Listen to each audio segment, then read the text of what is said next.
चलो levy and collection of GST.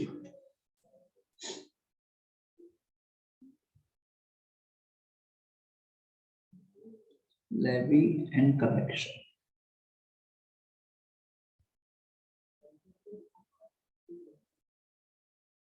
किसकी बात करते हैं? क्या लेवी और क्या कलेक्शन? अरे लेवी ऑफ जीएसटी। लेवी का मतलब क्या? याद रखना, इनडायरेक्ट टैक्स लेविड होता है ना। इनडायरेक्ट टैक्स जब भी आप बोलो तो उसमें बोलना होता है लेविड। डायरेक्ट टैक्स इम्पोज्ड होता है। तो लेवी ऑफ जीएसटी की बात करते हैं एंड कलेक्शन ऑफ जीएसटी की बात कर रहे हैं। लेवी करने के लिए, लेविड करने के लिए, जीएसटी को लेविड करने के लिए आपको चाहिए होता है पावर, यानी गवर्नमेंट को चाहिए होता है पावर। गवर्नमेंट जीएसटी कैसे लेवी कर सकती है अगर गवर्नमेंट के पास पावर ही ना हो? तो ये पावर आता है कॉन्स्टिट्यूशन से।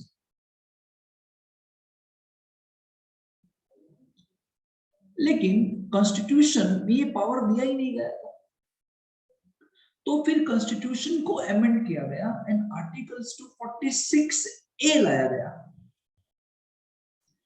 इसके मुताबिक कॉन्करेंट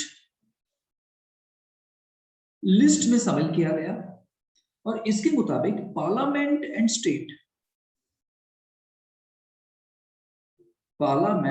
स्टेट दोनों को पावर दिया गया जीएसटी के लॉ को बनाने के लिए।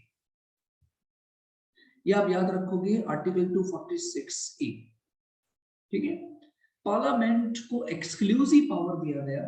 अगर आप इंटरस्टेट ट्रेड एंड कॉमर्स होता है तो पार्लियामेंट को एक्सक्लूसिव पावर दिया गया लॉ बनाने के लिए। तो इस तरीके से लेवी किया गया। लेवी करने के लिए चाहिए पावर के लिए जाना पड़ेगा गवर्नमेंट को कॉन्स्टिट्यूशन के अंदर। कॉन्स्टिट्यूशन में ये पावर था ही नहीं, तो कॉन्स्टिट्यूशन को अमेंड किया गया क्योंकि पावर मिली गवर्नमेंट को। 246A को लाया गया जिसमें बोथ स्टेट एंड पार्लियामेंट दोनों की पावर है कि वो जीएसटी के लॉ बना सकते हैं। चलिए कलेक्शन की बात करेंगे। कलेक्शन किसकी? जीएसटी की बात कर रहे हैं, जीएसटी का कलेक्शन, है ना, ठीक है। तो जीएसटी का कलेक्शन मतलब सब आ गया ना टैक्सेस के अंदर। सीजीएसटी आ गया, उसका कलेक्शन, एसजीएसटी का कलेक्शन, ठीक है ना। यूटीजीएसटी की बात करेंगे एंड एचजीएसटी की बात करेंगे। Levy and collection of GST. लेकिन जीएसटी कौन सा? ये सब क्लियर। चलिए तो यहां था article 246A of the constitution brought by the constitutional 101 amendment act 2016 confirms concurrent power to both the parliament and the state to make a law with respect to GST. दोनों के पास ये पावर है। However, clause 2 of article 246A read with the article 269A provides exclusive powers, exclusive है ना, state को नहीं, exclusive power to parliament to legislate to make a law with respect to interstate trade and commerce. यानी दो state के बीच में अगर trade commerce होता है तो ये पार्लियामेंट के पास पावर है। क्लियर? Just a second.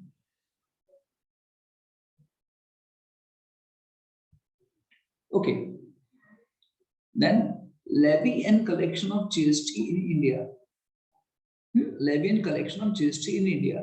यहाँ पे GST लिखा गया है, सेक्शन 9 लिखा गया है, GST लिखा है। इसका मतलब हम क्या समझते हैं? हर एक GST समझ लेते हैं, मतलब CGST भी समझ लेते हैं, है ना, हम SGST भी समझ ही लेते हैं, GST लिखा है इसलिए IGST समझ लेते हैं एंड UTGST भी समझ लेते हैं। Levy and collection of GST in India, ठीक है। किस तरीके से? फर्स्ट पॉइंट देखा जाएगा इसके अंदर सब्जेक्ट। सब्जेक्ट का मतलब क्या है सर? सब्जेक्ट का मतलब क्या? इसका मतलब क्या आपको देखना पड़ेगा, जीएसटी किस पे लगाया जाएगा। सब्जेक्ट, जीएसटी का सब्जेक्ट का मतलब क्या? जीएसटी इंपोज किया जाएगा, जीएसटी लेवी किया जाएगा, सॉरी, किस पे? किस पे? On the supply of goods on the supply of services, on the supply of both. तो जीएसटी किस पे लगाया जाएगा? जीएसटी लगाया जाएगा सप्लाई पे। सप्लाई किसका? गुड्स का, सर्विसेज का, तो दोनों का। इसे बोलते हैं subject. Now what is goods हम देख चुके हैं, व्हाट इज सर्विसेज हम देख चुके हैं, ठीक है। Second point, levy and collection के लिए, लेवी के लिए सेकंड सप्लाई। सप्लाई इंक्लूड्स, यानी हमें पता है सेक्शन 7, सप्लाई का सेक्शन कौन सा था? सेक्शन 7, ठीक है। तो सप्लाई इंक्लूड, सप्लाई की डेफिनेशन जो है, सप्लाई की मीनिंग जो है वो इंक्लूसिव है। इंक्लूसिव मीनिंग है। इंक्लूसिव मीनिंग का मतलब क्या होता है कि उसका मीनिंग वाइड होता है, वाइडर होता है, रिस्ट्रिक्टेड मीनिंग नहीं होता। इंक्लूसिव मीनिंग है, यानी supply includes, supply implies. Supply implied मतलब क्या है ना? Deemed supplied. Schedule first explain करता है डीम्ड सप्लाई के बारे में, है ना। इवन दो कुछ चीजें, इसेंशियल चीजें सप्लाई के अंदर जो होती है वो मिसिंग होती है ना। Essential ingredients, essential elements of supply, जैसे कि कंसीडरेशन मिसिंग होता है, फिर भी उसको हम डीम्ड सप्लाई मान लेंगे। शेड्यूल सेकंड में, शेड्यूल फर्स्ट में मैंने आपको एक्सप्लेन किया हुआ है। तो supply implied and supply exclude, इसका मतलब क्या? ये बोल रहे हैं शेड्यूल 3 के बारे में, इसको बोलते हैं नेगेटिव लिस्ट। मतलब यहाँ जो बात को बताया गया है उस पर जीएसटी नहीं लगने वाला है। तो लेवी करने से पहले आपको पता होना चाहिए। चलिए थर्ड, प्लेस। प्लेस का मतलब क्या है ना? एक तो होता है इंटरस्टेट, दूसरा होता है इंट्रास्टेट। इंटरस्टेट यानी इंटरस्टेट के अंदर लगने वाला है आईजीएसटी। जब दो स्टेट के बीच में सप्लाई होता है ना, location of supplier is in one state and recipient is in another state, है ना, तो इसे बोलते हैं इंटरस्टेट सप्लाई। तो ऐसे केसेस में आईजीएसटी लगता है, आईजीएसटी लेवी करते हैं। और इंट्रा स्टेट के अंदर क्या लगाते हैं हम? सीजीएसटी लगाते हैं एंड एसजीएसटी लगाते हैं, ठीक है। चलिए, एंड फोर्थ पॉइंट है टाइम। टाइम का मतलब क्या? इसका मतलब क्या, क्या कहना चाहते हैं? जो जीएसटी हमें पे करना होता है, जीएसटी जो पे करते हैं वो डिपेंड करता है वैल्यू पे एंड रेट पे, ठीक है ना। वैल्यू पता होगा, रेट पता होगा तो ही जीएसटी पता चलेगा, है ना। Value as per the valuation rules जानना होता है। रेट डिपेंड करता है टाइम ऑफ सप्लाई पे एंड प्लेस ऑफ सप्लाई पे। समझना, रेट किस पे डिपेंड करता है? टाइम ऑफ सप्लाई पे एंड प्लेस ऑफ सप्लाई पे। Time of supply for goods and for services specify कर दिया गया है। हम धीरे धीरे देखेंगे इसको अंदर, यूनिट 2 के अंदर देखेंगे कि टाइम ऑफ सप्लाई किस तरह से ढूंढते हैं। तो टाइम ऑफ सप्लाई ये स्पेसिफाई कर दिया गया है for goods and for services. Clear? चलिए, a tax called central goods and service tax shall be levied on intrastate supply of goods and service or both. The tax shall be collected in such a manner as may be prescribed and shall be paid by taxable person. However, interstate supply of alcoholic liquor for human consumption is outside the purview of CGST. कुछ चीजों पे अभी भी GST लगता नहीं है ना। GST किस किस पे एप्लीकेबल नहीं है? जीएसटी आपको नहीं लेना है अल्कोहल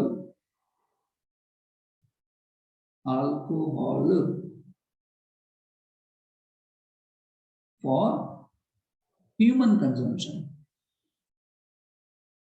उस पे जीएसटी नहीं है ना। ये अभी भी इस पे अल्कोहल पे अभी भी एक्साइज और वेट लिया जाता है, अभी भी ये स्टेट मैटर बना हुआ है ना। इसके अलावा नीचे भी आपको बताया गया है, following items has not been levied immediately, it shall be levied with effect from such date as may be prescribed, है ना। जैसे कौन कौन से आइटम?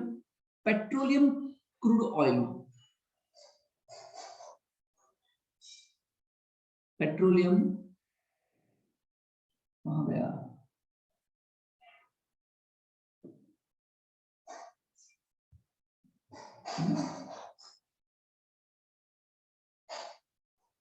पेट्रोलियम पे, डीजल पे, मोटर स्पिरिट पे, यानी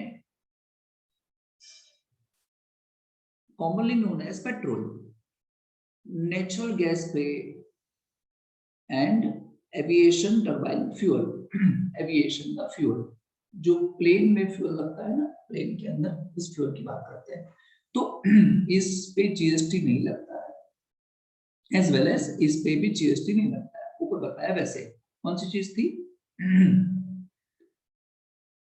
लिकर फॉर ह्यूमन कंजम्पशन, इस पे भी नहीं लगता है जीएसटी। ठीक है। चलिए, rate of value for levy, value for levy, value है ना, तो वैल्यू, ये जो है वैल्यू, वो ट्रांजैक्शन वैल्यू होती है जनरली। जीएसटी लगाने के लिए वैल्यू कहां से लाओगे? तो value is nothing but transaction value. ठीक है। हाँ, रिलेटेड पार्टीज के अंदर, डिस्टिंक्ट पर्सन्स के अंदर, है ना, अगर ये सोल कंसिडरेशन नहीं है तो अलग तरीके से गिना जाएगा। लेकिन जनरली वैल्यू का मतलब क्या होता है? Transaction value. चलिए, rate of GST, rate of GST की बात करें तो कौन कौन सा रेट है? देखो कौन कौन सा रेट है। It may be the rate for CGST are rates as may be notified by the government on the recommendation of GST Council. GST Council इसको recommend करती है। Rates notified are 0%, 0.125, 1.5, 2.5, 6, 9, 14, etc., etc. Maximum rate of GST will be 20%. Maximum rate of CGST, maximum rate of CGST 20%. CGST का maximum rate कितना हो सकता है? 20%. Clear ना? 20% CGST, इन दोनों मिला के सीजीएसटी एससीएसटी मिला के वो 40% हो गया। तो 40% से ज्यादा नहीं हो सकता, अभी ऐसा बोला हुआ है। ये सीजीएसटी के ही रेट बताए गए, है ना। अगर सीजीएसटी 9% है तो एससीएसटी भी 9% होगा। 9 9 18% लगेगा अगर इंट्रास्टेट हुआ तो। ठीक है।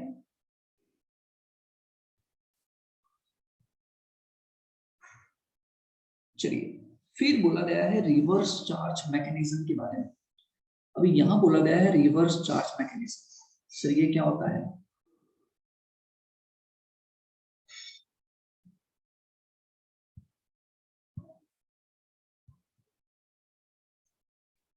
Reverse charge mechanism.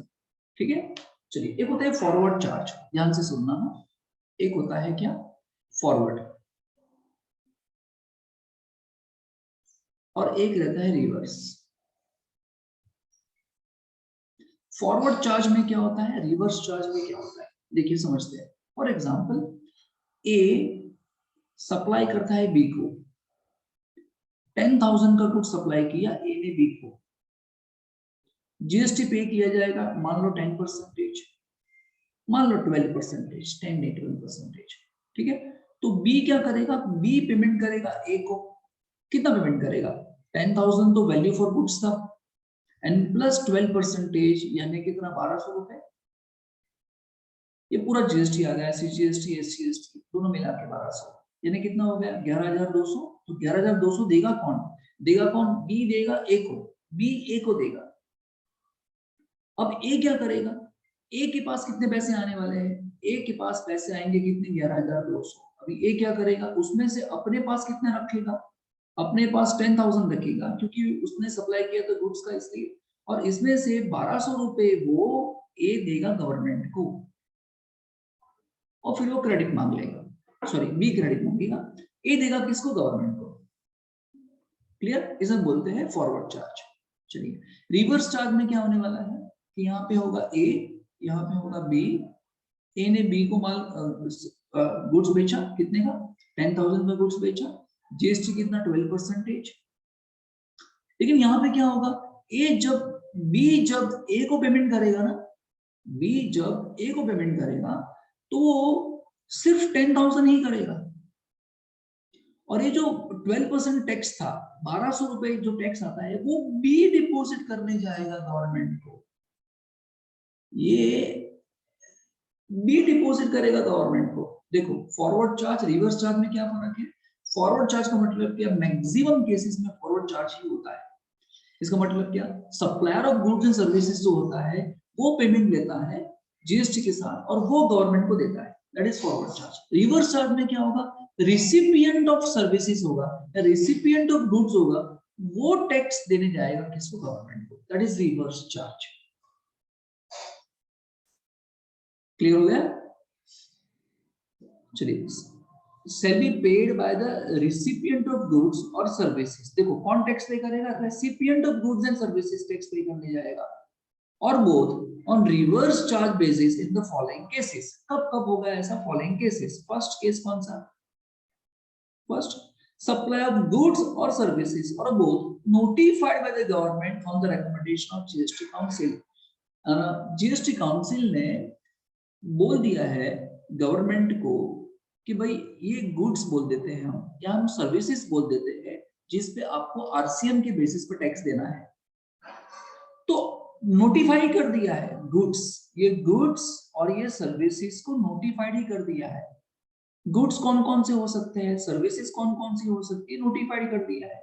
सर्विसेज कौन कौन सी हो सकती थी, जिसमें रिवर्स चार्ज लगने वाला है, जीटीए सर्विस आता है, गुड्स ट्रांसपोर्ट एजेंसी जो सर्विस प्रोवाइड करते हैं ये लोग, है ना, इंश्योरेंस एजेंसी लेके बैठे हैं कुछ लोग, वहां पे आरसीएम के बेसिस पे टैक्स लगता है ना, जो रिकवरी एजेंसी होती है,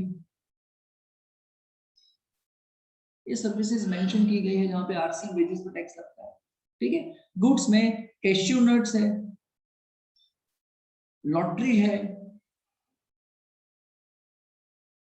लॉटरी टिकट्स है, आया ना, और कुछ था, और कोई गुड्स के नाम,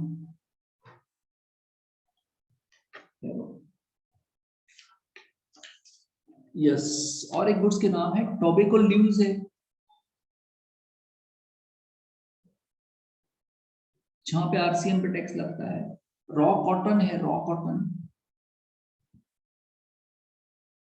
एक्सेट्रा एक्सेट्रा, ठीक है। तो जीएसटी काउंसिल के रिकमेंडेशन की बेसिस पे government time to time announce करती रहेगी कि इस गुड्स पे, इस सर्विसेज पे आरसीएम की बेसिस पे टैक्स लगेगा, यानी रेसिपिएंट को टैक्स पे करना पड़ेगा, है ना, वो डिपॉजिट करेगा गवर्नमेंट को। फिर सप्लाई ऑफ टैक्सेबल गुड्स और सर्विसेज और both by unregistered supplier to a registered person. जब ऐसा होगा कि कोई अनरजिस्टर्ड सप्लायर होगा, कौन होगा, कोई अनरजिस्टर्ड सप्लायर होगा, वो सप्लाई करता है रजिस्टर्ड पर्सन को। सप्लाई इस तरीके से हो रहा है, ये सप्लाई कर रहा है इसको, अब ये तो अनरजिस्टर्ड है, ये जब सप्लाई करेगा तो ये इसको पेमेंट करेगा, लेकिन ये तो रजिस्टर्ड है ही नहीं, तो अनरजिस्टर्ड है। तो जब ये पेमेंट करेगा इसको, तो सिर्फ, है ना, सप्लाई फॉर गुड्स और सर्विसेज का ही पेमेंट करेगा, और ये जो बंदा है रजिस्टर्ड पर्सन है, ये टैक्स देने जाएगा गवर्नमेंट को। अनरजिस्टर्ड पर्सन होगा, अगर वो सप्लाई करेगा रजिस्टर्ड पर्सन को, तो रजिस्टर्ड पर्सन पेमेंट करने वाला है अनरजिस्टर्ड पर्सन को, रजिस्टर्ड पर्सन पेमेंट करेगा अनरजिस्टर्ड पर्सन को, लेकिन अनरजिस्टर्ड पर्सन तो टैक्स दे ही नहीं सकता। क्यों सर अनरजिस्टर्ड है, अरे अनरजिस्टर्ड है क्योंकि वो थ्रेशोल्ड लिमिट में आता ही नहीं है ना, he is not liable to register, compulsory registration भी नहीं चाहिए, नॉट लायबल टू रजिस्टर, तो रजिस्ट्रेशन नहीं करवाया, है ना, वो एक्सक्लूसिव गुड्स बेचता है और उसको सप्लाई 40 लाख से कम है उसका, तो रजिस्ट्रेशन नहीं करवाया। अब उसने गुड्स बेचा किसको, रजिस्टर्ड को, जबकि रजिस्टर्ड क्या होगा, वो अनरजिस्टर्ड से सप्लाई लेगा रजिस्टर्ड पर्सन, है ना, फिर आगे सप्लाई करेगा, तो वहां से वो टैक्स लेगा, आगे से टैक्स लेगा, आप समझ रहे हो ना। तो गवर्नमेंट ने क्या बोल दिया, एक काम करो, जब भी रजिस्टर्ड पर्सन अनरजिस्टर्ड पर्सन से सप्लाई लेगा, तो रजिस्टर्ड पर्सन जो होगा वो अनरजिस्टर्ड पर्सन को गुड्स का पेमेंट कर देगा, सर्विसेज का पेमेंट कर देगा, लेकिन टैक्स वो खुद देने आएगा गवर्नमेंट को। टैक्स इवेजन ना हो, टैक्स की चोरी ना हो, इसलिए काम किए गए ये सब। चलिए फिर, all the provision of CGST Act shall be applied to the recipient in aforesaid cases as if he is person liable to paying a tax in relation to supply of goods services. ठीक है, simple है. Intrastate supply, ध्यान से, intrastate supply of taxable goods and services or both by unregistered supplier to a registered person are exempt from CGST provided the aggregate value of such supply of goods services received by a person is less than 5,000. Sir इसका मतलब क्या हुआ? देखो यही वाला case है, यही case की बात कर रहे हैं. अनरजिस्टर्ड पर्सन रजिस्टर्ड पर्सन को सप्लाई कर रहा है, ठीक है, लेकिन अगर ऐसा है और अगर उसकी वैल्यू 5,000 पर डे से कम हो रही है, यानी अनरजिस्टर्ड पर्सन ने रजिस्टर्ड पर्सन को सप्लाई किया, रजिस्टर्ड पर्सन ने गुड्स रिसीव किया, लेकिन इसकी वैल्यू 5,000 से कम है पर डे पर पर्सन, तो ऐसे केसेस में आपको आरसीएम के बेसिस पे टैक्स नहीं देना है चाहता. ऐसा क्लियर? इसका मतलब था. क्लियर कि नहीं? ठीक है. एंड फिर इसके बाद जो भी चीज यहाँ पे लिखी गई है, इसके बाद टैक्सेबल इवेंट इन जीएसटी, ये सब मैंने बता दिया है. सप्लाई है ना, टैक्सेबल इवेंट क्या होगा? Supply with consideration in the course of business, ये समझा दिया मैंने आपको. ठीक है. इंपोर्ट ऑफ सर्विसेज सप्लाई के डेफिनेशन में था ये सब. सप्लाई विदाउट कंसीडरेशन सप्लाई समझा दिया मैंने आपको. सप्लाई विदाउट कंसीडरेशन मतलब क्या? रिलेटेड पर्सन की बात कर रहे थे, है ना, डिम्ड सप्लाई की बात कर रहे हैं ये लोग, है ना. ये सब इसके आगे जितना भी लिखा हुआ है मटेरियल के अंदर, जो सब सप्लाई की डेफिनेशन में आ चुका है. तो फिर यहाँ पे ये यूनिट खत्म हो जाता है. ठीक है, चलो फिर.